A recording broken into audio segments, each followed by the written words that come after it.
talking about SNL, the history, the mysteries, and all the hot impressions in between, breaking down all the numbers as well.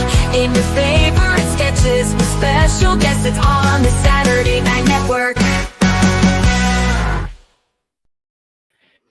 Yes, so welcome on in, everybody, to the Saturday Night Network for another edition of our Roundtable covering the Chris Rock and Gracie Abrams episode of Saturday Night Live, Season 50, Episode 9. My name is Jon Schneider from the SNL. So thrilled to be back with you on this Monday night to break down Chris Rock making his return for the fourth time to Saturday Night Live. We are, of course, here as a presentation of LateNighter.com. We have three amazing guests here to break down this episode and talk through everything Chris Rock. And we have a great chat that I want to see your comments. I want to see everybody letting us know what they thought of this episode. So looking forward to reading those as we go through the show. So let's bring in our guests that we have here tonight. First up is somebody joining us for the first time on the Saturday Night Network. You may know her from the SNL After Party podcast, a podcast that was, preceded us, was around for a very long time in the SNL community. So welcome back to SNL podcasting, Katherine Coleman. Katherine, how are you? I'm doing great. I'm happy to be here. Thanks so much. Getting back in the fold of things. It's exciting. Yes, I know there's a lot of our listeners who crossed over between our two podcasts that we had. So I'm sure they've been dying to know what you've been up to in the last couple of years since they last heard from you. Do you want to catch them up a little bit? Sure. Yeah. I took a little break from SNL.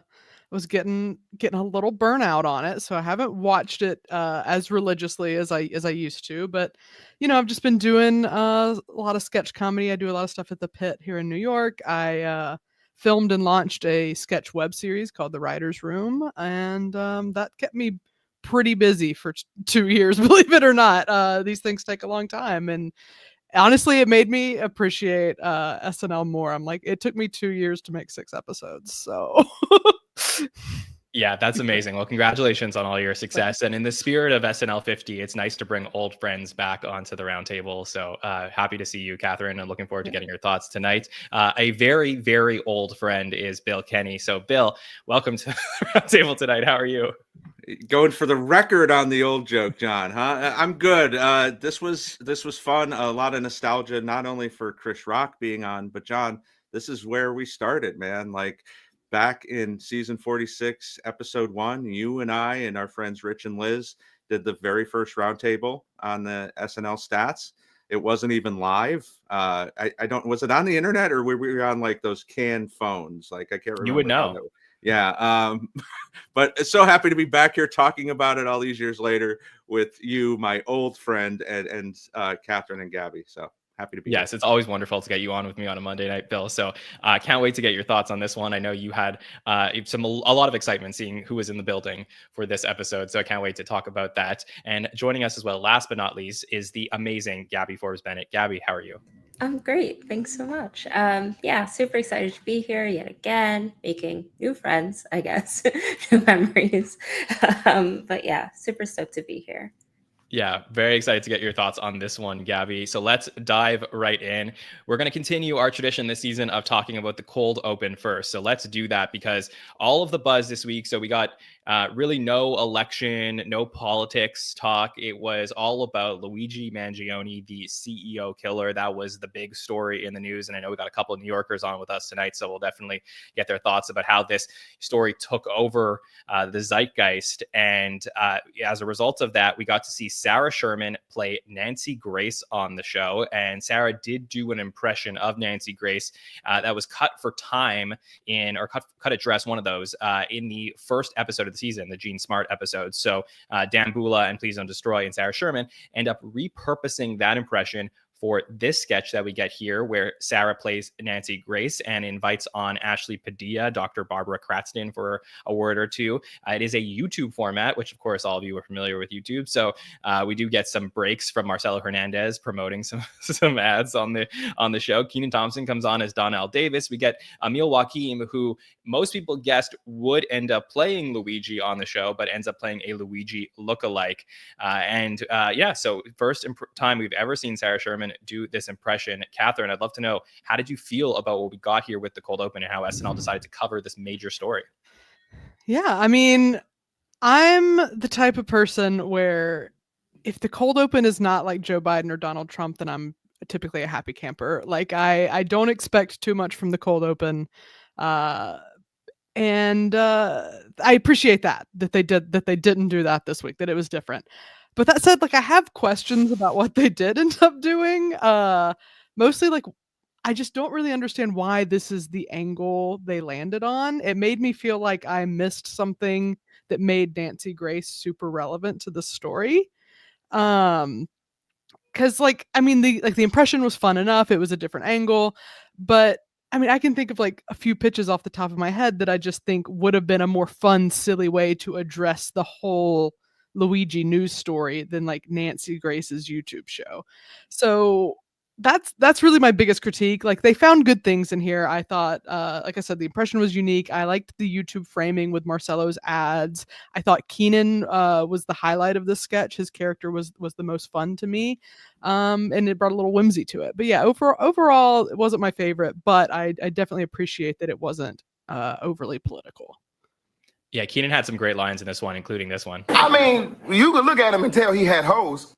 Because always good when Keenan comes over the top with that. But yeah, no, that's a great point, Catherine. I mean, they could have done anything with this. They could have done a scene. They could have gone to any show on any network because basically anybody was covering it. And what I found that they did here was pretty fascinating, which was they sort of got the best of both worlds in a way, where they have Nancy Grace come on, who's an impression or a person that older generations would know, but they did it on a YouTube format, which is more probably appealing for younger people. So I wonder if that maybe crossover that Nancy Grace is on YouTube, made this sort of a cross-generational appeal for this cold open. Bill, how do you feel about this one? Yeah, I can't believe that we're talking about Nancy Grace in 2024. I can't believe that we've gotten 5 different impressions of Nancy Grace. Like, I don't know if anybody had that on their bingo card. But I do like Sarah's impression here. I think obviously Polar set the standard, and it's very unlikely that anybody would ever do better than her. And that was when Nancy was in the zeitgeist so much. But this was okay. Some of the lines were really funny, as you said, with Keenan. But I don't know, when she's changing the words, I wasn't really crazy about that. I don't get the crunchery thing. That didn't really hit for me. But yeah, if you're going to cover this, the only thing I didn't like about the cold open really this week was that we got away from it being, as you've said so many times, John, it was its own separate entity in the show this year. And I think that really worked well, even if it wasn't politics. Last week, we got church chat. So I kind of wish that they had stayed in that lane for the rest of the 50th. But to get so many cast members in the cold open was good. So it was a little bit of good, a little bit of bad. I was distracted by Keenan as well as he did. The fact that he wasn't actually eating, like it was the worst fake eating I've ever seen. Like he's putting the fry up to his mouth and not really eating it. And I don't know. Maybe you think that's a season 22 thing though? Like, is he tired? Would you attribute it maybe to that? Oh, that's a good point. Yeah, I mean that could be, but like it's not like he's eating. Maybe he's like got the cleanse going on, so he doesn't want to put the McDonald's in his mouth. But but overall, this was very good. I like this.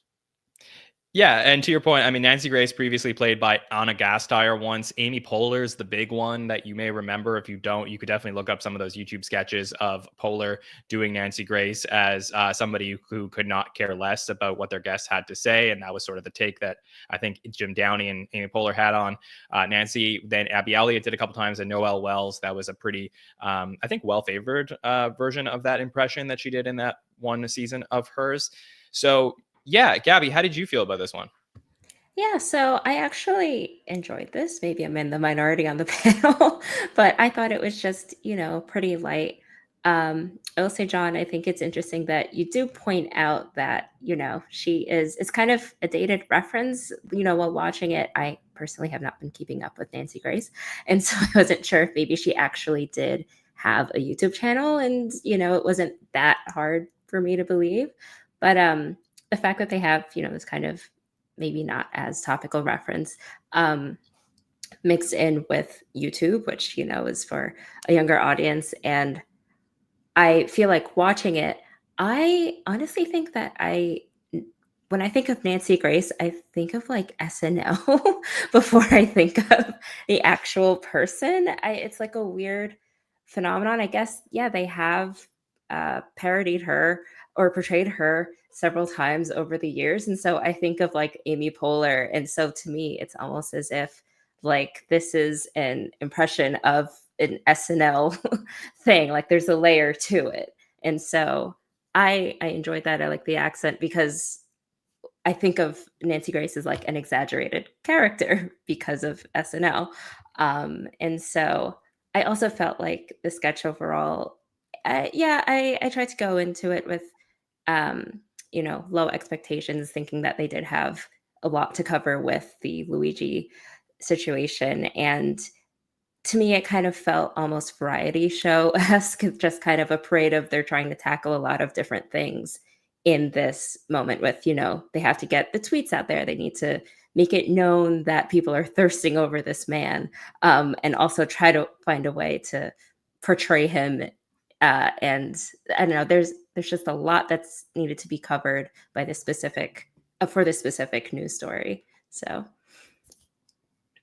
As Emil said, I mean, I've gotten some of the horniest DMs of my life. Yeah. And that is that makes sense. And Emil maybe has as well. There's a couple of things I want to touch on here before we keep going. Number one is, I think that this could be a really interesting point in time where in, seasons 51, 52, 53, we may look back at this cold open as being a transition point. And follow me on this, where, back in the day, if you were a popular host of a news show, like call it the NBC Nightly News or whatever, and you left the show, SNL was never going to parody you because then you didn't go anywhere, right? Like most people, when they were done with their jobs or they were let go with their jobs or retire, like that was it. But now all of the popular news hosts create their own shows on YouTube or on TikTok. So it's almost like the tail of a celebrity is extended by the fact that they can create their own platform. So I don't think that Nancy Grace is going to be the last person that we're going to watch over the next few seasons and be like, this person, who was parodied on SNL 20 or 30 years ago, is still around. Katherine, how do you feel about that? I mean, it's a really good point. And it's sort of, and we'll touch on this with like the when we start talking about Chris Rock a little bit too, is just like I think what you said earlier about how it's a very, they can cross generations with this this format and this person. I think, yeah, it could be, maybe I didn't give it enough credit in my initial take. Yeah, and that's totally fine. I mean, I like, sometimes I like to take a step back and look at the macro of this and be like, oh, this is a change right now. And I see Monette in the chat mentions that they even have podcasts now. So like if SNL a couple episodes dove into a podcast format, I think that, these are the type of people you may recognize some faces that you're like, hey, in the 90s, like didn't this person play this person on the show? So it's fascinating. Yeah, Gabby. Are you saying that we might get a Susie Orman reference in the year 2025 or something? I wouldn't be surprised. I mean, we see all these former cast members pop up. Maybe Kristen Wiig pops in for a Susie Orman at some point, or one of the new cast members portrays her. But yeah, that's pretty funny. Bill, I want to ask you, what do you think about the idea that they built this cold open with Emil not playing Luigi, but playing a Luigi lookalike? Do you think that was purposeful? Why would SNL do something like that? I think it was purposeful, but I don't think they can't not have him play Luigi in the future. I mean, we saw this with Rachel Dratch playing Callista Flockhart and then playing Ally McBeal. So she did both the character and the actress. Obviously, this is a very different situation from that, but there's no reason that if we revisit this in the next few weeks or if a trial starts, that Emil can't play Luigi. So yeah, I don't have a problem with it in this perspective, especially with it being so hot right now. You don't want to maybe put him in that situation where he's compared to this guy.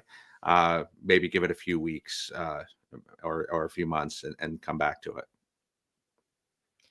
Definitely. And I think that, I saw some discourse online that people were wondering if the reason for this decision was because they didn't want to glorify Luigi, which the internet's doing enough of. But, But I would just say, I think with SNL's history, there's been cast members that have played the Menendez brothers in the 90s. There's cast members who have played O.J. Simpson many, many, many times. So I don't think that they're, if it didn't fit into the sketch well, that's probably more it than them wanting to hold back on having Emil do Luigi. So to your point, I could see him playing him sometime in the future. Okay, let's talk about Chris Rock. So Chris Rock was a cast member on Saturday Night Live from seasons 16 to 18, a very underused cast member at the time. He had a couple of big characters, including Nat X, and he did some stuff with Chris Farley. I think people liked him and were excited to have him on the show. Sort of, the story of his time as a cast member, ends up ending before some of the other people that joined the show with him. And with there being a huge lack of diversity, both on the show in front of the camera, and then there being barely any Black writers at the time, the story of his, time at the show is often about what if potential. He's since come back to the show a bunch of times, obviously leaves the show and becomes one of the greatest stand-ups ever. And I think that, the feeling has been from a lot of people who have watched him has been that maybe the sketch format isn't perfect for his voice. You can hold both things, right? He could have been underused and not fairly given enough opportunities while he had his time as a cast member. And then when he's come back, maybe he isn't the perfect fit for this format. So I was sort of watching this episode from that lens, knowing the reaction to his first few times hosting the show. And I was excited coming in to see perhaps if these writers would find a better way to use Chris Rock as a host for the fourth time. So Katherine, what was your feeling when you saw that Chris Rock was coming back to host this episode? Yeah, I mean, I was excited. I like Chris Rock. I grew up in the 90s, which so I remember the movies. I remember the sitcom. It's the 90s. It's the 90s. But yeah, I don't remember off the top of my head like his previous hosting gigs, so I was just like, oh yeah, Chris Rock will be fun.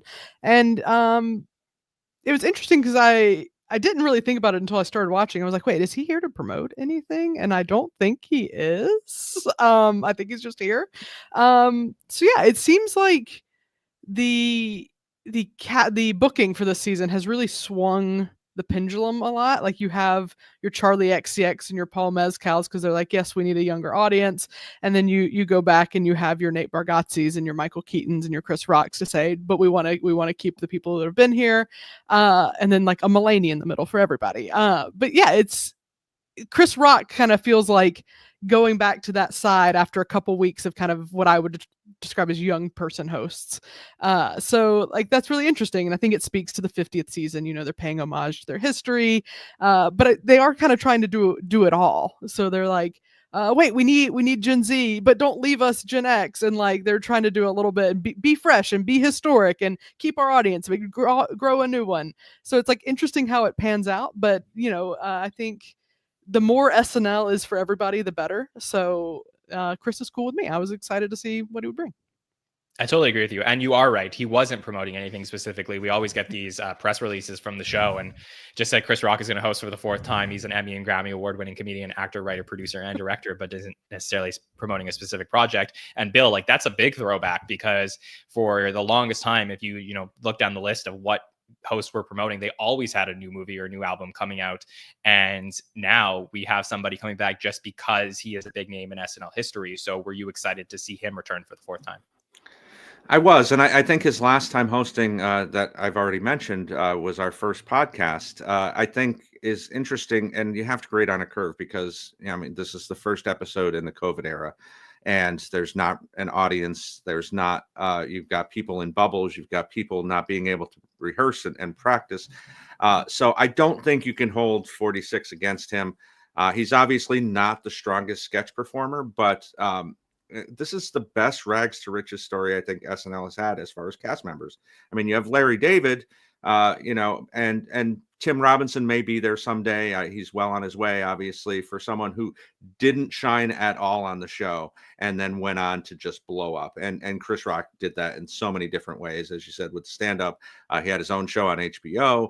And he's done some good movies. So to have him back in the fold, I think, they brought him back as quickly as 96 right? In the alumni series, which ironically also had Dana and Marty Short in that 5 weeks in a row where we got an SNL alum. So they tried a mea culpa pretty early on with Chris Rock, not knowing that they did not know how to use him when he was on the show, and to have him come back 28 years later in his fourth hosting gig, I think was a great move. It's a nice nod to it being the 50th season as well. Yeah, because they really could have chosen anybody to be the first alumni to come back in season 50. But, the same way that they could have chosen anybody for season 46, episode 1, right after these at-home shows. But Michael Che and Colin Jost go knock on Chris Rock's door and say, we want you to be the person that's going to welcome, the audience back into the studio. And, I thought that was, poignant then and is interesting and fascinating now. So, Gabby, what was your opinion of Chris Rock being booked for the fourth time? Yeah, so, knowing that he was a cast member, I imagined that he would kind of flow that well because I hadn't really remembered how he performed and meshed in some of his other hosting performances. But him as a person, I never used to watch his stand up, but I did really like Everybody Hates Chris. I really enjoyed that when I was younger. And so I knew that I liked, that style of comedy. I do think, to Catherine's point, an interesting thing that they did was pair him with Gracie Abrams, who I think is very much showing them trying to keep, the older audience that they have had for years and trying to also give Gen Z a reason to tune in and find SNL cool. And so I did find that, I don't know, that seemed kind of intentional to me now that I think about the fact that Chris wasn't really promoting anything.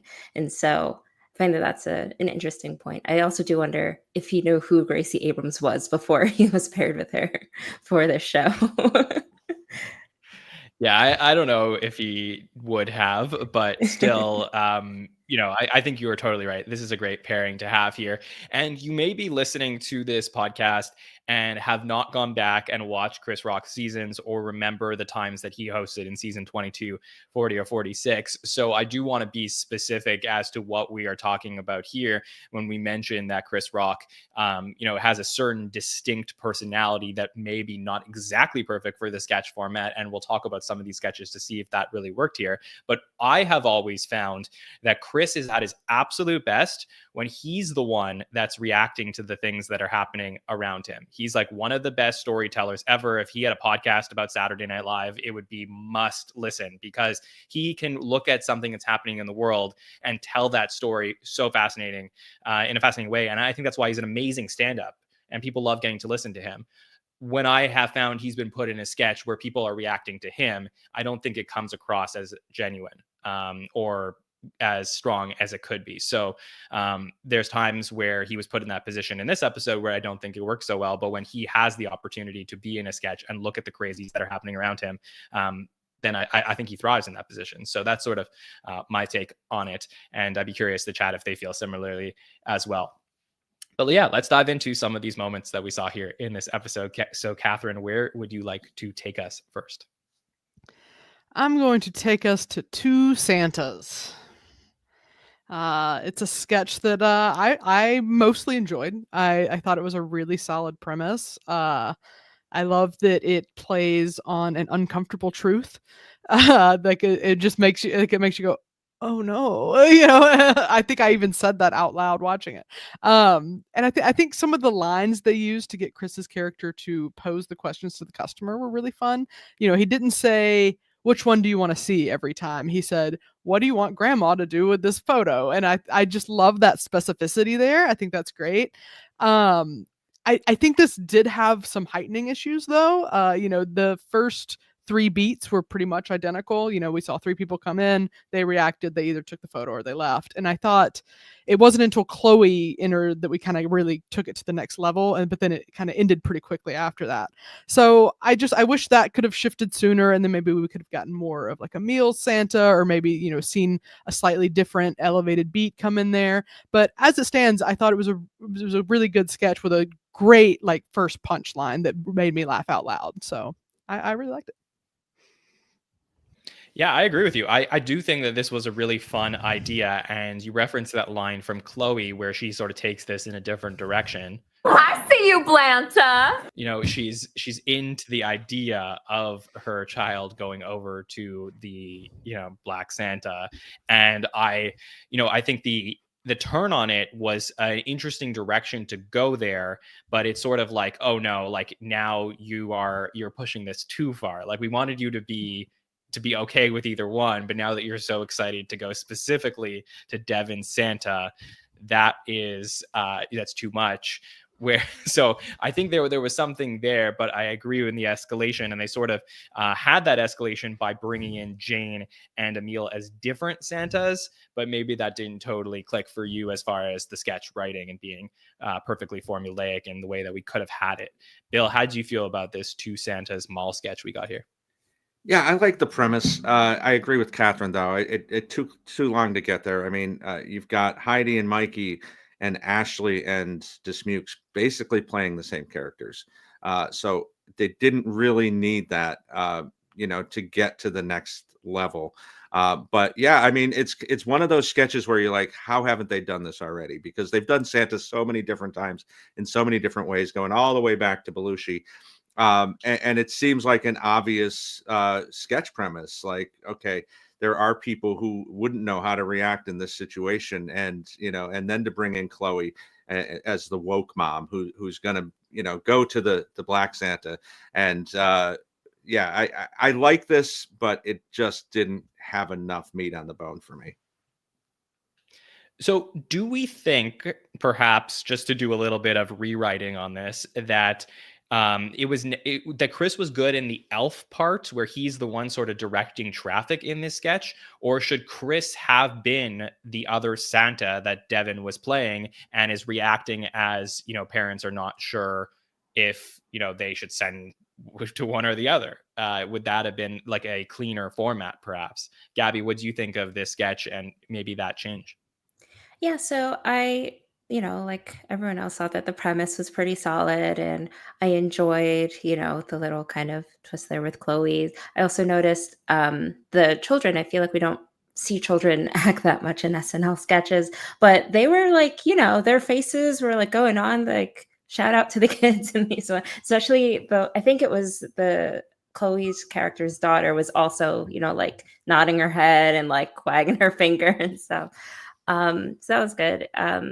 To your point about the possibility of having Chris be the Blanta, I think that I don't think I would necessarily change it. I think that his character is like being the elf, just kind of being the facilitator between the the people coming in and the Santas. I think that probably fit him and like his comfort level, so to speak, being a host. Like I think that it was fine to have him in that role, and so I wouldn't necessarily swap it around. And I totally agree with that, actually. I think that he was good in this role. My problem was less with that and more with, and I said this on Saturday, I hated the blocking of this sketch. And even on rewatching I maintain that, because I think that it's one of those things that if the whole, if the tension is going to be there about like not wanting to make Devin feel uncomfortable about not wanting to like send your kid to go sit on his lap, then you have to show Devin in the shot. I think that Chris just being there and saying like, oh, so you don't want to go over there, the magic of the sketch is taken away a little bit. Whereas if they had shown the entire thing, and I don't know where the sets were because I wasn't in studio, but if they had shown the Santas behind Chris reacting to what was happening as Chris is in the middle directing traffic, I think this sketch comes off way more clean for me. Catherine, your thoughts on that? No, I think that's really good thought. I think you're right. It did feel disjointed in the blocking, and I mean, even the way like the line was entering kind of felt unnatural and weird. But yeah, I mean, as long as we're doing pitches, I think my like top pitch would be like, I think it from the jump, I was like, oh, I can't wait for like a black family to come in and see their reaction to this setup.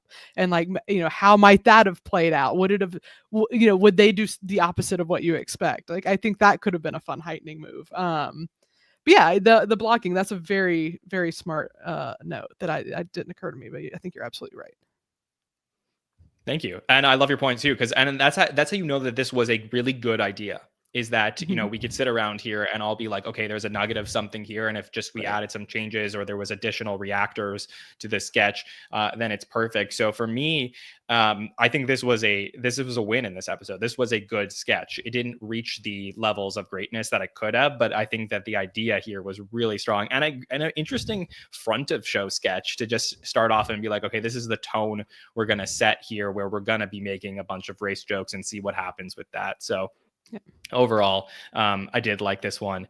Bill, let's head over it's to you. always easy to like oh sorry, I was just gonna say it's always easy to give these notes on Monday evening, But yeah, go ahead. Oh, 100%. But that's the fun of it. I mean, we're not, we're never saying that we could do better than the writers, but it's, in retrospect, once we see the final product, this is the fun of the show, is that we can have our own ideas and see where it goes. So Bill, let's hear what sketch you would like to dive into. Well, John, there's only one choice for me because of, Santa was good to me last week, bringing me church chat. And so to have the following week, one of my other favorite cast members make a surprise cameo. I knew he was in the building because of the Instagram post where Bowen and Chloe are lip syncing to Gracie Abrams, and you can kind of see him in the background waving. But gallbladder surgery with the great Adam Sandler. It was berserk and it was very thin, but to have him work with these new cast members, especially Sarah Sherman, who we've seen he's gone on tour with, there was a lot of fun play here. I think we got a lot of fun lines from Adam once the reveal was that he was under the sheet, getting to work with his buddy Chris Rock in a sketch, which, when was the last time we saw that? 1992. So I like this a lot for what it was. Obviously, not the smartest premise, not a lot of greatness here, but with the nostalgia combined with the newer cast members and Sandler getting off some good lines. Obviously one of my only nitpicks is that the Sandman calls it a skit and not a sketch. And how dare you, Adam? How dare you do that to us? But all right, let's go there, Bill, because here I want to play the line. I knew this was going to come up right away when you start talking about this. So let me play the line in case the listeners don't remember what Adam said in this moment. Not sure what your role in this skit is, but so happy you're getting airtime. Good luck. Hope your parents are proud of you. So, first of all, I love that, Bill, and I think he did it on purpose. I don't think he's a skit guy. Really? I'm putting my foot down on this, that I think that he brought in the skit just to make fun of the idea about like how everybody cares about screen time. And Emil's been doing great on the show. Everybody knows that. He's been watching with a close eye. So I think this was just, hey, let's make fun of the new guy. Let's call it a skit. Like, I think this was so tongue in cheek to me. Okay, that's fair. I everything else about this speech to Emil was fantastic. But yeah, him saying skit really kind of took me out of it for just a second. But other than that, great commitment from Sarah, diving down 3 different times to try to get squirted with the blood when it didn't work the first time. Just a lot of great stuff here. And I think Sarah's character was so annoying, but in a funny way. So this was one of my highlights of the evening. And some people in our chat are saying that he might be a skit guy, and he said it in interviews. And I'm going to choose to live in the world where he's not a skit guy. I'm just not gonna take that in. Gabby, how do you feel about this sketch, the gallbladder surgery one? This sketch, I have in my notes, just the first thing I wrote down was just 2 bros hanging out. Because that's exactly how I felt that this was. Like Adam and Chris just kind of bouncing off of each other. I feel like there was a little bit of, realness behind Adam's squirting of the blood. Chris's face, obviously, it looked like it was part of the sketch, but I think there was just a layer there that was just, I'm going to get you, and I'm going to get you really good right now. And so that's, I don't know, just felt like Adam was just hanging around in the city and they called him in to do this. But I thought that it was, pretty funny overall. It wasn't my favorite of the night, but I'm here for the absurd names. I wasn't sure if they were calling her Leslie or Liz-Lee. I think it was Liz-Lee, which is great. Yet another absurd name for Bowen, like Aloysius Cooter. Yes, that's the name that he had. But yeah, it seemed like they were just kind of hanging out, especially with that little speech to Emil. And to that point with Bowen's name, the fact that they didn't make a "Where's Cooter" joke for all of us deep cut guys, John. That's a real skit move if they did that. If you know, season 6, look it up. Yeah, one of the more notorious skits ever. But yeah, this so this was an interesting sketch to me. Katherine, I want to get your thoughts on it in just a moment. I really felt like there was 2 completely different sketches happening at the same time here. There was a sketch with Sarah Sherman, who was playing this really like Gen Z anxious person who has a very important job and can't handle it, so they end up devolving into making mistakes and saying, "Wait, are you guys mad at me?" And this, "Hey, I'm feeling really anxious. Can I get a hug?" And I feel like the writers, like Jimmy and Kara and Sarah, wrote a sketch exactly like that. And then at some point during the week, they found out, okay, Adam's going to be in the building. Where can we put him in a sketch, which we all love because it's season 50 and that's the magic of the show.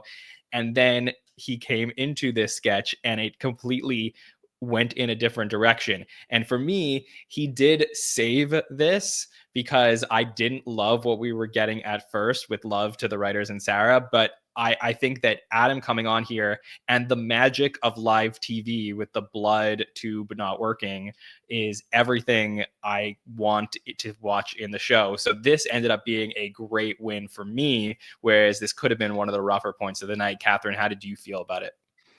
Yeah, I mean, you took the words out of my mouth a little bit here. I found it to be messy because is it about Sarah? Is it about Adam? It felt like the worst of both worlds to me, which I hate to say because I'm usually a really huge fan of Jimmy and Kara's work. But I think they both had funny things going on, but they just distracted from each other ultimately. And then I think, like you said, the magic of live TV, and there's the blood squirting and it's silly and there's not a lot there.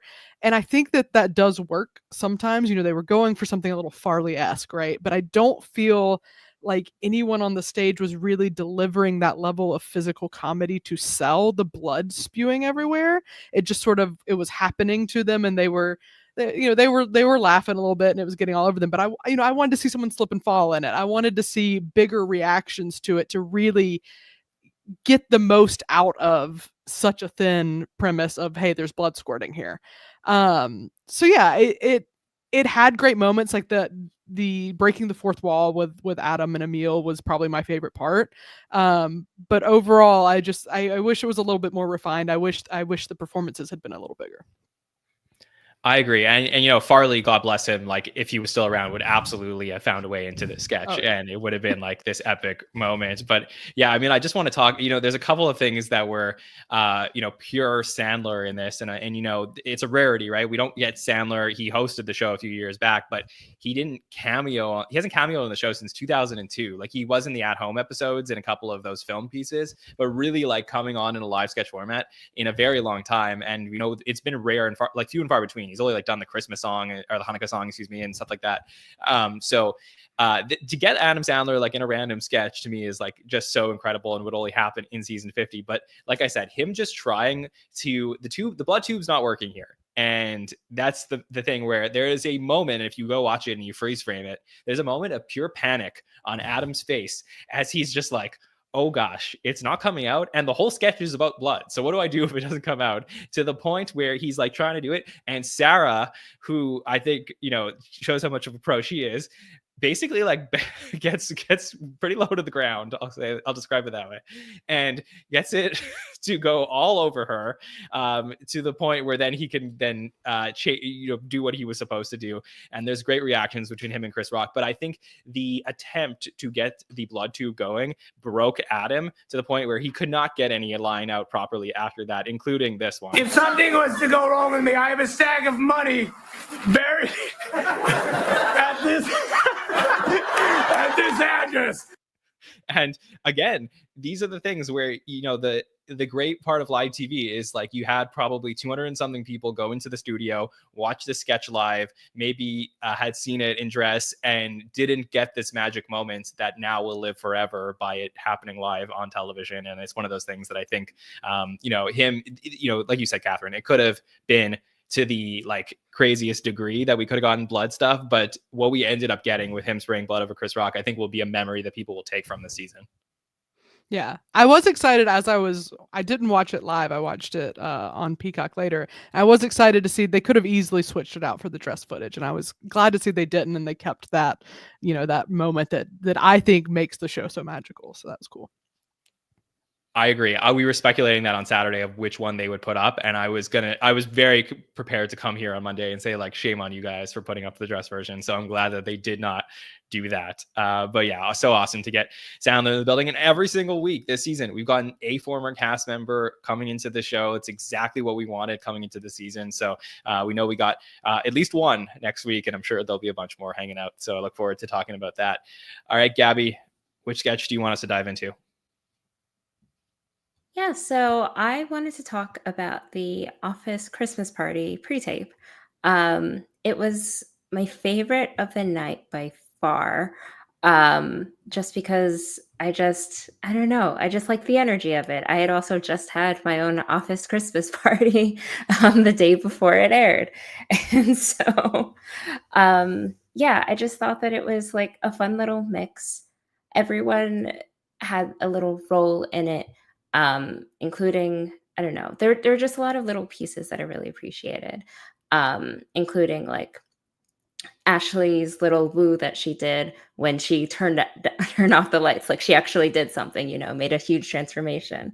Eating the like soggy food that was so wet.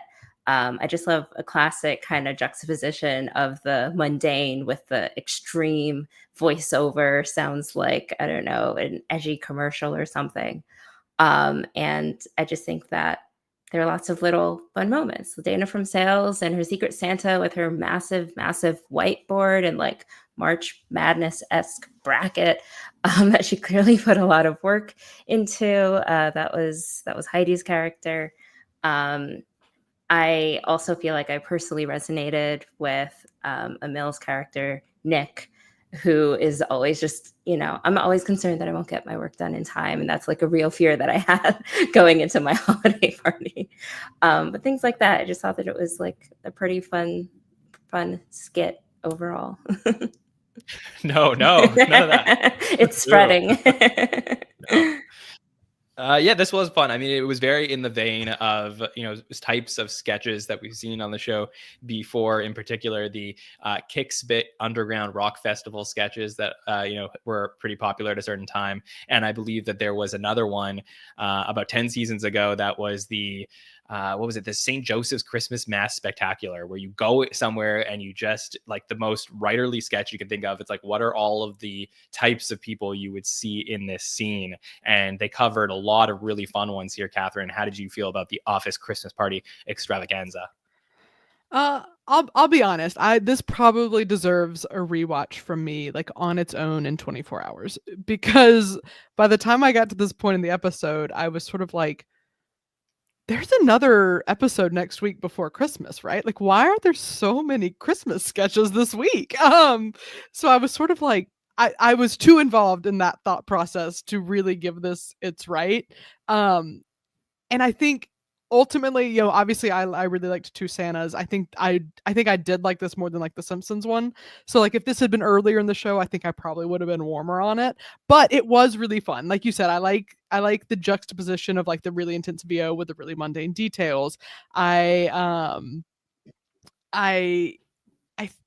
think the directing and the editing is what really sold this to me.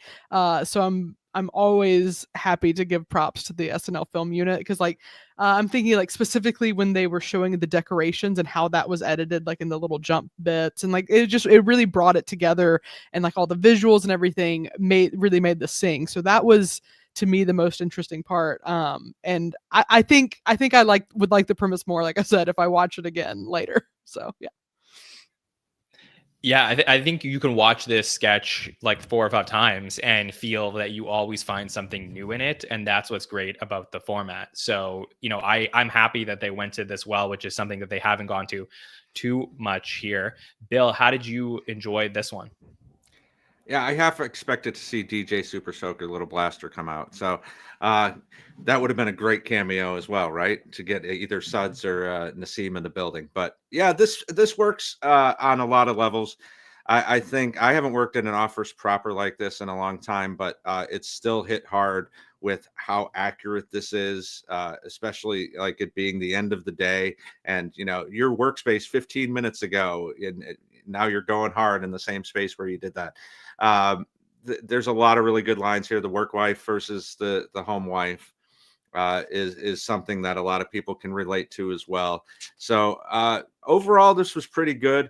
I think they go harder with these Christmas sketches now, because unlike in 10 or even 15 years ago, where the Christmas special that they would run on the network would be from all eras, now they like to have it all from the last 3 or 4 years. So this is a way for them to just kind of shove it all in. I'm sure one of these sketches will be on the special. I think it's later this week. So that's probably why they do it. But I do agree, Catherine. I miss the days where it was kind of the last episode was purely Christmas, purely holiday, and leading up to it wasn't. But overall, still a very good pre-tape that we got here. I feel like it's just one of those things where Lauren was just like, well, it's Christmas in New York, so go ahead. Like that's just, I think that they're not as like stingy on these things anymore. We do end up getting like Halloween sketches starting at the beginning of October. But yeah, I mean, I would be very, I get your point, Bill. I'd be very surprised if they want to include more Christmas stuff to shove something into that special. So that to me is like, it's a little bit of a fan fiction-y theory, but you never know. But I did like this sketch and enjoyed it because of mostly personal reasons, which is that I have DJ'd a bunch of office parties and I've seen every single one of these characters. And especially Gabby, you talked about Emil Joachim's character, Nick, the person who didn't finish work. I'm literally there at some office buildings, just like blasting music while people are like chugging beers and like ready to just like be like dancing inappropriately with their coworkers. And there's just people sitting there like trying to finish their work at the last minute. So I think that, PDD, Streeter, and Mikey put this one together. And it's funny because I'm like, did any of them work in an office before? Because I feel like they just like nailed all of these things. And I guess technically SNL is an office, but it's a very unusual, not typical office. So whoever, like I said, came in on the rewrites, and whichever of them, really got some great anecdotes for this one. So for me, this was a lot of fun. I want to talk about Grandpa's Magic Car, or Kirby. So this is a sketch where we open up on Mikey Day's character Benny in a garage going through all of his grandfather's stuff, deciding what to do with it. And he has his friends over, including Ego, Devin, Chloe, Chris, and Andrew, and they are going through the stuff, and then they find this car there, and he says, oh yeah, that's my grandpa's car from 1958. And they are like, oh, you know what? This is maybe it's like a magic car. The doors are going to open. They're like, let's go inside. And as soon as they all try and go inside, the doors shut on Ego, Devin, and Chris. And they realize that this car is actually a racist car, and starts playing like songs on the radio that only have the words white in it. And the car is alive, and very, very awkward stuff that is happening as they're trying to figure out what is going on with this car. It does then go to a point where Chloe gets out of the car door smacks her in the butt, and she's like, hey, and then it honks at her. The radio, which I don't think goes on cars anymore, like the radio goes up, and it splashes some fluid at her. And ultimately it goes to a place where they decide, instead of going to Marcello's party, who comes out of the bushes and invites them, that they're going to burn the barn where the car is, and it will end on a button or an end slate that says that this is a commercial for Lyft. So I said on Saturday night, I really thought that this was a good idea. I hated where they went with it. I thought that first of all, hate the button. I said my piece on Saturday. I did not like that Lyft thing. It's so stupid that they go to that, and I think it's lazy. And then I was so what I do when I don't like something as much as I should, but I think that it hasn't that good of a good idea, is sometimes I do sit down and rewatch every second time and go like, where did they go wrong, in my opinion? And I think they also had too many cast members in this sketch. I think that this premise plays really well if it's simply just like Mikey, Ego, Chris, and Chloe. But I think like adding in all the extra people here takes away, because it becomes extended with reaction shots. And I feel like this could have been tightened up so well to the point where it worked, and it just didn't go over for me. Katherine, did you like this one? Am I right? Am I wrong? I like that I get to be the sole determination of if you're right or wrong. But no, I like this one.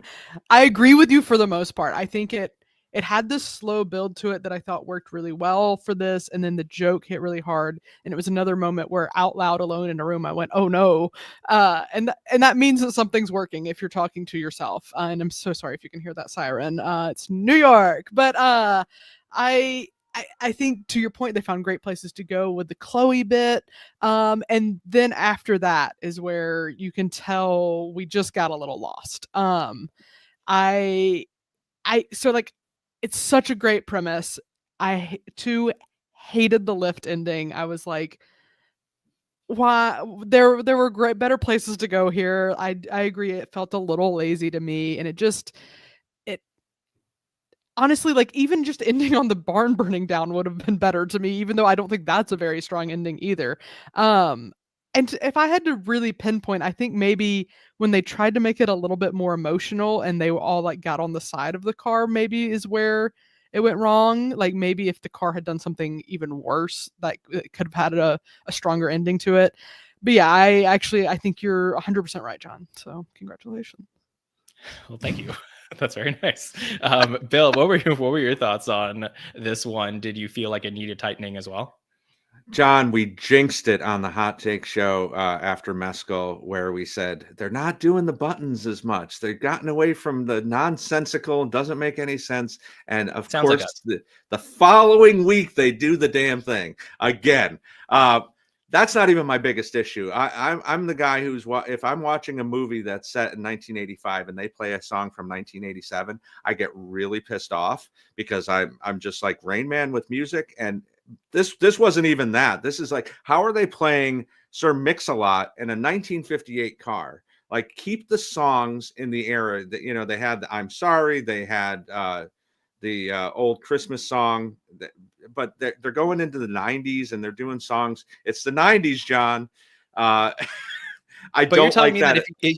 Bill, if you were driving your car from 1958, hypothetically speaking, and you were driving around now, it could still access songs from the current radio. It's not like the radio stuck in the 50s. Of course, but the premise of it starts with it playing old songs on this very old radio, this old AM radio. So then to go from that, juxtaposition it to more modern music, really bugged me. That's just me, but and even Party in the USA, like, what? I mean, come on. But yeah, there's so much. There's such a good nugget here, and they just can't find a way to get to it. The reveal that the car is racist is really, really funny, and then they just kind of lose it after that. Yeah, I mean, yeah, I get what you're saying, and that is like a you thing, Bill. But there were so many other things in the sketch that bothered me that was so low on the list. Like as soon as I saw the lift card, I literally wanted to burn my television. That's how I felt about it. So, You're a Gabby, how did DJ, you- John. Like you know if music needs to fit what it's supposed to be representing. So that's my Bill, problem. what with was it. your favorite song in 1958? Oh, John. No. Gabby, how do you feel about this one? Yeah, so I feel like I knew immediately that it was going to be a racist car. As soon as they said the year, I just had the thought in my mind, what if it's a racist car? And then it was. I didn't even like clock who was around at the time. I just felt like something about Chris Rock is in the house, and I've seen Everybody Hates Chris, and I knew that we were going to get race stuff in the episode, race and like, sexism with the or inappropriate comments. It's a reference to the other sketch with like the HR stuff. But anyway, I was also not in love with this one. I thought that the premise was kind of funny, but it kind of didn't really go anywhere.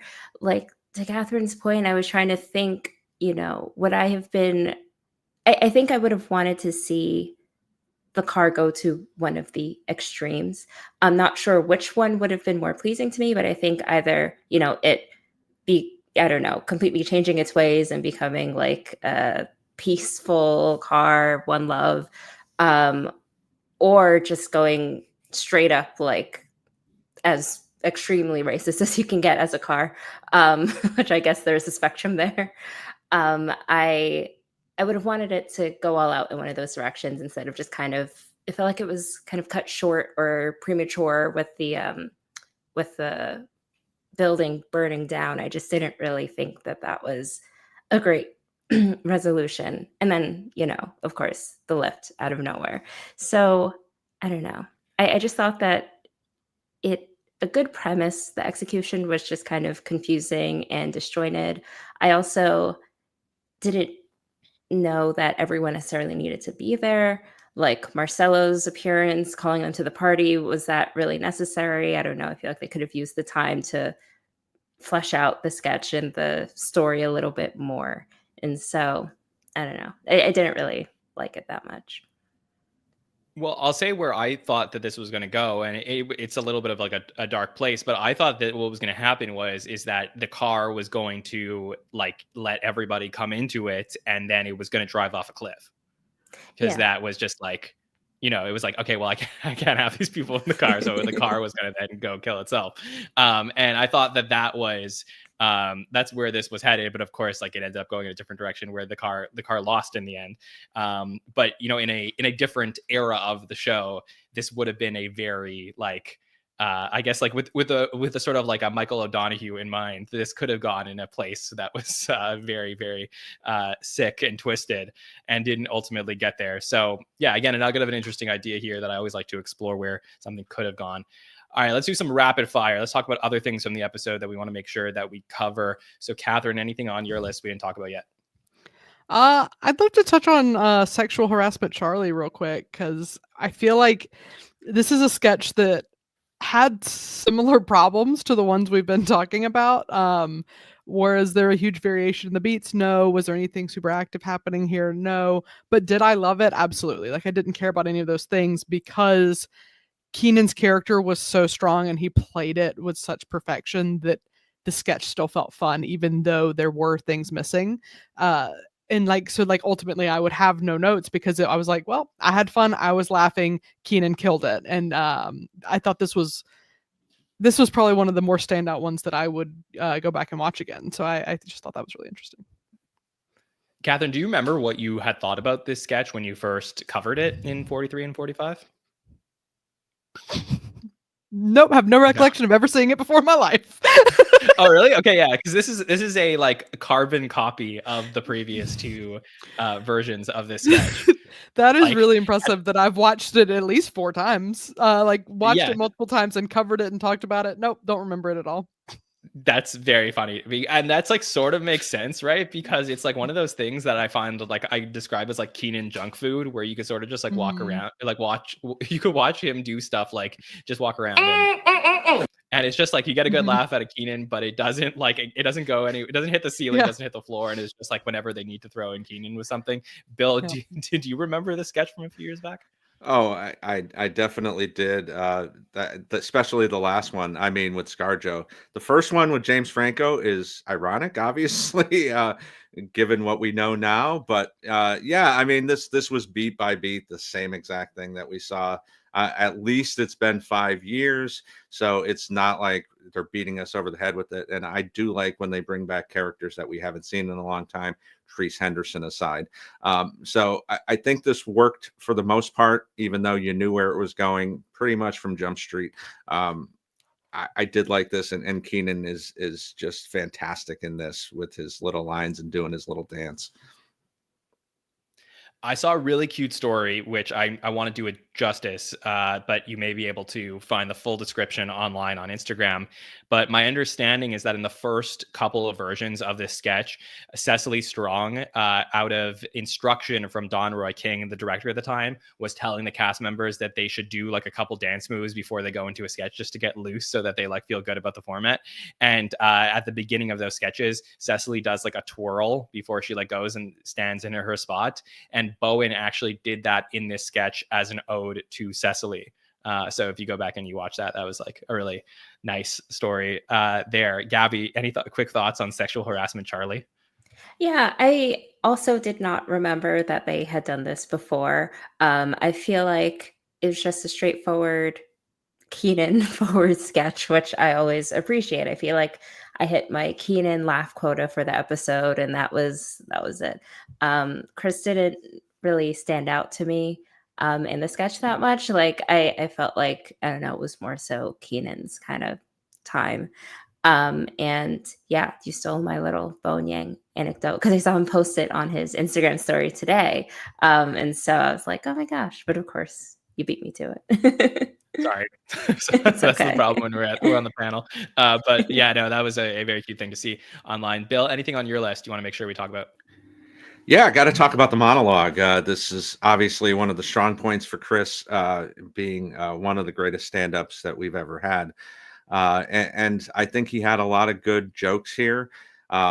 He did bring politics into it, but it wasn't over the top. And I do like the jokes about like how the presidency has never been dignified. If you're going to find an angle to feel okay about the orange one going back into office, I guess this is the best way to go about it. I do like the line about him having all these rapists in his wallet and how much a coffee, 7 rapists to buy a coffee, but Trump's going to bring it down to 3. And he had some good lines about Luigi as well, talking about that drug dealers sometimes do get shot. Was a really, really funny line. I think this is the strongest monologue we've had outside of Ragazzi this year. So really enjoyed it. I agree. I thought this was better than Bargatze, honestly. I think that this was the best stand-up monologue. It was concise and hit on a lot of stuff in a short amount of time, and obviously love this line. I want to congratulate Lorne Michaels on 25 great years of Saturday Night Live. Yeah, so good. It was fun. Gabby, anything on your list that you want to make sure that we cover in some rapid fire? Yeah, I just wanted to quickly highlight Jane on Weekend Update. I thought that this was phenomenal. I loved it. I loved the little song that she did about Sabrina Carpenter. The fact that she is just upfront about, I'm not impersonating her, but I am her, and I'm not going to sing like her or try to look like her.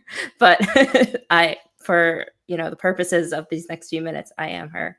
And just like, I don't know, I just thought it was a fun little song. I believe that she has secrets now. I hope to see more of this. I know that she did another song like this, an earlier episode this season about partying, which I also thought was great. And so, yeah, I just really liked it. I also just find it super impressive that she's able to play that little like Casio keyboard as well as she can while keeping a straight face. I agree. So on Saturday, I thought that this was so much better than what we had gotten from her in the Nate Bargatze episode, where I felt like she looked more confident and comfortable. And I thought that the premise of this was way better to me. Like, I really enjoyed this one a lot more. I can't believe how polarizing Jane Wickline is. I understand that there is some sort of like connection, and I know a lot of people don't like that.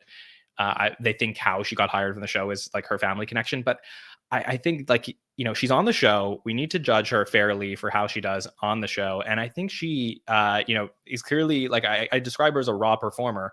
Only 9 episodes in, I'm already seeing growth from her. But I'm, typically, like, I feel like I got a good pulse on the SNL community and the fans that are watching.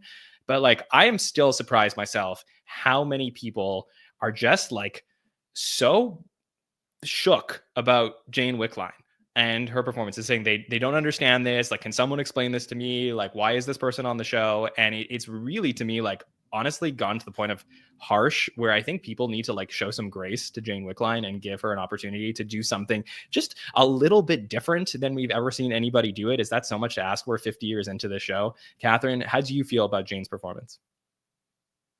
I really liked this performance from Jane.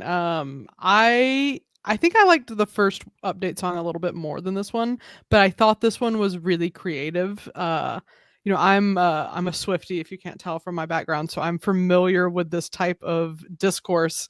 And to flip it on its head and have the celebrity wanting that discourse, I thought was a really clever thing to do. So I think Jane's a strong writer, and I think Jane on Update is definitely my favorite place that I've seen Jane. And yeah, I think you're right, John. We have seen, like, from the first episode of the season where I watched, and then seeing Jane in this episode, there has been like a lot of growth, and I think that that's good to point out. Yeah, Bill, I mean, we've seen so many cast members come onto the show, and in their first few episodes, we're like, there are natural questions of, okay, is this going to be for them? And then they end up being some of the best cast members ever. So I don't know why Jane would be any different than that. Yeah, it doesn't make a lot of sense to me either. And you name your favorite cast member, and I can probably tell you how awkward or how untrained they were that first half of their first season. For every Will Ferrell, there's 5 other cast members who took a lot of time to get there, who didn't come out of the gates being super, super strong. And I think what we've seen from episode 1 through episode 9 now has been really, really good progression for Jane. I think this is maybe the strongest rookie class we've had in quite some time, because I think all 3 of these people are just really killing it in their own varying ways. So happy to see this. I think this was a very good performance by Jane. That's how I know you didn't listen to the Hot Take Show, because that was my hot take on Saturday. Is that I said that I think that this is one of the best rookie classes we've had in a while. And I love that you came to that conclusion yourself as well. I feel really good about her. And I think we also have to keep in mind as SNL fans, and again, if you're watching this podcast tonight, I assume it's because you are an actual fan of the institution of Saturday Night Live. So you're willing to give every episode a fair chance to either be good or bad. And if you don't like the episode, that is totally okay. That's in your right. I have no judgment if you dislike this episode more than I do.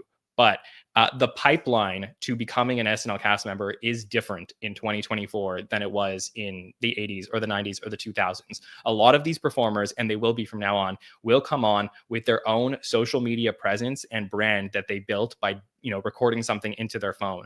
So Jane is just the first or second or third in an example of many people who will be cast on the show over the next however long it's on, that will have experience by performing on TikTok. And there will need to be some adjustment to then performing in front of a live audience of 200 people and to millions of people at home. And I think that she's making those progressions. And I'm sure there's a ton of professional people working with her on the show to get her to that point. So, if at the end of the season, 20 episodes into her career, or again, next year, 40 episodes in, if we're lucky enough to keep having her on the show, we can then talk about, did this experiment work? But now it is way too early. Let her build her resume, and then we'll judge her at that point. So I think that's all we can ask for as people who love this show. All right. I think we covered a lot from this episode. I'm very pumped to get to put this one in the books. So let's go through some of the stats from this week. And then Katherine, Bill, Gabby, I'm going to ask you who you think the top 3 MVP vote getters were for week number 9. So Chris Rock appeared in 8 sketches this episode. We talked a lot about him and his performance on the show. Adam Sandler comes on for a cameo, a big deal, getting a huge name in the building. Gracie Abrams was, I thought, sung beautifully. And Katherine, you are a Swiftie, so does that mean you're also a Gracie Abrams fan? I've seen Gracie open for Taylor a couple times, and I like her. But I don't have a whole lot of room in my life for anything that's not Taylor, to be honest. So sounds good. Well, Sarah Sherman had a huge night. Mike will talk about it on Wednesday as far as what her screen time looked like, but 6 sketches, anchored that cold open, obviously had a big role as Liz Lee. Mikey Day was in 5 sketches along with Ego and Andrew Dismukes, 4 sketches for Heidi and Marcelo, 2 voiceovers and 2 sketches for James, 3 for Chloe. We got 2 for Bowen Keenan, who did bring back his Charlie character, Longfellow, and a couple sketches towards the end of the episode, and Devin Walker. The rookies this week, 6 sketches again for Emil Joachim. Seriously, all over the episode. Just somebody they seem to have a lot of confidence in. I can't wait to see where his career will go. Jane Wickline, we just spoke about, and then Ashley Padilla in 3 sketches herself. So, Katherine, can you give me a prediction of who you think the top 3 MVP vote getters were for week number 9? I mean, I know my MVP would probably be Keenan, but I don't think a lot of people probably put Keenan. So I'm going to say probably Sarah, Emil, and Ego. Okay, Sarah, Emil, and Ego. Bill, what do you think? I'm going Sarah, Chris, and Dismukes. I think he had a kind of an understated week. He was all over the place as well. Yeah, we did not talk about his bald man character on Weekend Update, but seriously, when you get lines like this. Apparently, when I wear a red turtleneck, I look like an Old Spice deodorant because of how my little bald head pops out. Just the aggression. So just to step aside for 2 seconds. You know how much I love Andrew. You're a jerk. You're a jerk. You're a jerk. It was so good to me. There wasn't a lot to analyze there, but truly I'm so thankful he's on the show. Gabby, your top 3. So I just want to preface this by saying I had no idea that Jane was so divisive. I actually have been really enjoying her. I thought I consider myself to be perpetually online, but I guess I'm really not. Because I had her as number 1, but I have a feeling that the viewers are not in that same wavelength. So I will say, I think Sarah and Emil, I agree with that, Katherine. And then I'm going to say Heidi, because I thought that she really stood out during the Simpsons sketch. And I thought that she did really well there. Yeah, Heidi was our MVP number 1 vote getter last week. But let's bring up the results for week number 9. So you all mentioned her in the top spot. Sarah Sherman, with a third of the vote this week, comes in at that number 1 spot. Like I said, 6 sketches all over this episode. So number 1 MVP goes to Sarah this week. We did just mention Andrew Dismukes, who gets 22% of the vote. So, Andrew, always a big part of SNL, but I think a lot of people just really just love whenever he pops up in the show. And we got some fun stuff with it from him the last couple of weeks. Adam Sandler, our cameo, comes in at 13% of the vote. So no Chris Rock on this list, but Sandler is at 13%. Then Jane Wickline does appear here. So 8% of the people voted for Jane as our MVP. And then Emil Joachim, our other rookie on the list, comes in at 6% of the vote at number 5. Bill, how do you think the listeners did with the MVP voting this week? They did pretty good. I thought about putting Sandman in my MVP list. It's hard to get an MVP in one, just being in one sketch, but I think this is a pretty accurate description of how this episode went. Yes. All right. So that was our talk about Chris Rock and Gracie Abrams episode of Saturday Night Live. And now we are here after 9 episodes. We're headed to the halfway point of the season with our Christmas show hosted by the one and only Martin Short, who will be joining the Five Timers Club. If you don't remember, he was a cast member on SNL in season 10.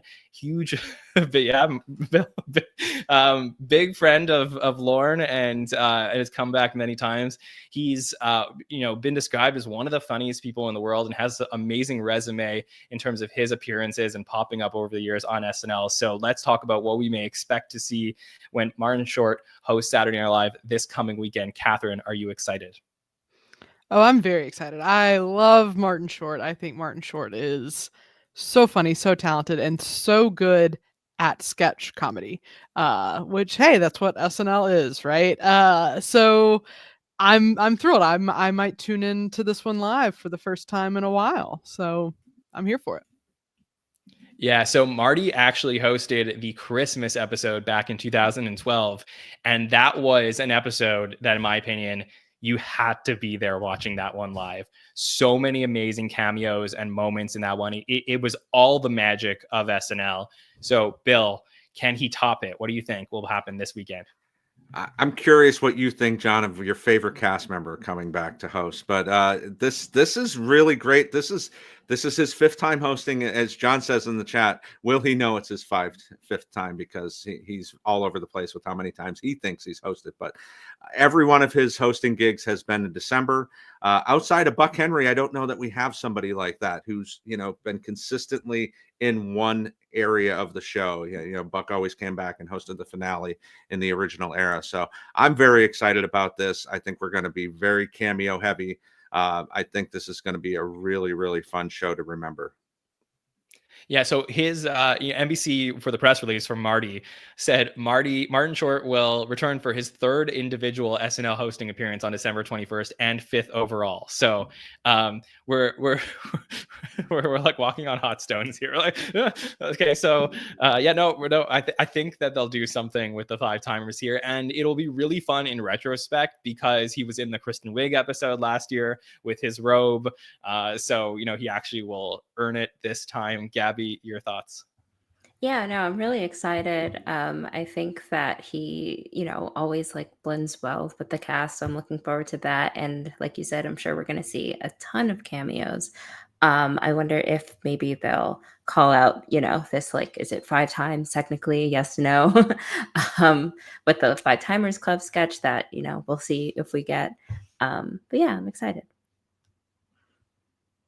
Me too. And I think that there is an opportunity here if they want to take it, because I believe it was back in 2006 in the Platinum Lounge sketch that he played the waiter for the Steve and Marty episode. Where the Alec Baldwin episode where Steve and Alec were trying to poison each other.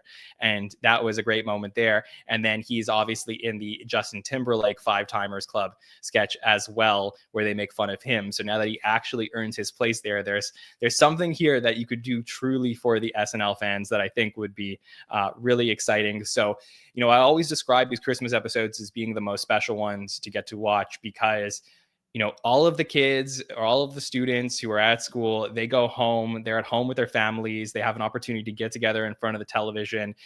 Everyone, for the most part is, sort of headed towards the holidays and done work. And this is the time where, besides the election and political coverage, you're going to get the most eyeballs on the show here. So, bring out everything this week, SNL. We cannot wait to watch it and see what will happen this weekend. Of course, before we do get there, we will have more coverage here on the Saturday Night Network, where we will have our By the Number show on Wednesday night at 8 p.m. Eastern, where Mike will be back with some special guests to break down all the stats, and then again, preview this special show that we have coming up this weekend. On Thursday, I will have our exclusive SNL sketch breakdown. The poll is out right now, so if you're a patron, go vote for the sketch that you want us to do some film analysis on and talk about even further, and we'll have that out for you on Thursday. And then, of course, we will have coverage all week long of Marty and Hosier's episode of Saturday Night Live. And then we have some more Everything You Need to Know coming up very soon for season 19. So that's being worked on very hard, and we'll have that out for you guys soon as well. Some amazing coverage and fun stuff coming up over the holidays before we turn the page to 2025. Katherine, what a delight to get you on the show here tonight. Do we still have you with us? I am here. I don't know what happened to my camera there, but let's see if we can fix that. There we are. Oh, there you Sorry go. about that. We got All you back. right. But Katherine, besides 2 seconds ago, it was wonderful to get to speak to you tonight on the show and get your thoughts about SNL again. I'm sure so many of our listeners are very excited to hear from you. So thank you for joining us. And is there anything Yeah, that you would thanks for like to having me. plug to the listeners? Yeah, I like I said, I've been working on a web series for a while. We have our 6th episode, the season 1 finale of The Writer's Room will be on YouTube streaming tomorrow at 7 p.m. Eastern. It's at Writer's Room Show. And yeah, I've been working really hard on that, really proud of that. You can see more of what I'm up to at katherineisfunny.com. And yeah, just thanks again for having me. This was really fun. I'm happy to be back in the fold. Yeah, happy to have you on here, Katherine. Bill Kenney, always an absolute pleasure. What's going on with you? John, thank you for having me. Always fun to come back to the Roundtables and talk with everyone. You can follow me on all the social medias at BKLove73, and some people know this already, but starting in January, I will be taking over the hosting reins of the SNL Hall of Fame from our friend Thomas Senna. Big shoes to fill, but I'm excited for the new challenge, and I'm excited to be over there talking along with being here on the SNN. So have a happy holiday, everyone. Yes, and I'm really excited to get to hear all of your discussions on the SNL Hall of Fame and maybe even join you for an episode in the new year. So I look forward to that, Bill Kenney. Gabby, always such a pleasure to hear your opinions. Anything that you would like to say as we wrap up tonight? No, just thanks. No, as always, it's always a pleasure. And yeah, I don't have anything to plug. But yeah. Well, I wish you a very happy holidays. How about that? Thank you. Yes. So I want to thank latenighter.com for being our presenting partner for the show tonight, and everyone in the chat for hanging out with us on this Monday night and every Monday night this fall. We got one more roundtable coming up next Monday, so I hope you'll join us for that very special one as we break down this Christmas episode. And thanks so much to Katherine and Bill and Gabby for joining us on the show tonight. If you want to never miss an episode that we do, please subscribe to the podcast on YouTube, Apple Podcasts, Spotify, search Saturday Night Network, wherever you're looking for a podcast. And you can follow us on social media at the SNL Network to see all of our coverage coming up here of the Marty Short episode. I kid you not, we have created more graphics for this Marty Short episode than we have for any other episode in our history. So just get ready. If you ever were thinking about following to get some stats, this is the week to do it. So I look forward to posting all of those over the next few days. My name is Jon Schneider from the Saturday Night Network, and we will see you next time, everybody. Have a good one.